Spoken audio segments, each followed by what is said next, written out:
ইতিহাস এটাই নতুন ইতিহাস বিটা নাই রে মাটি নাই রে ভাঙনে ভাঙা গেছে ঘর আমার আপন বলতে আমি তারা সবাই এখন পর আমার জীবন তো একটা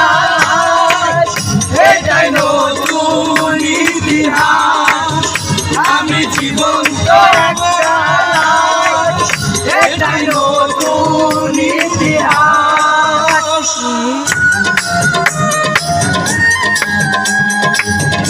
Mira,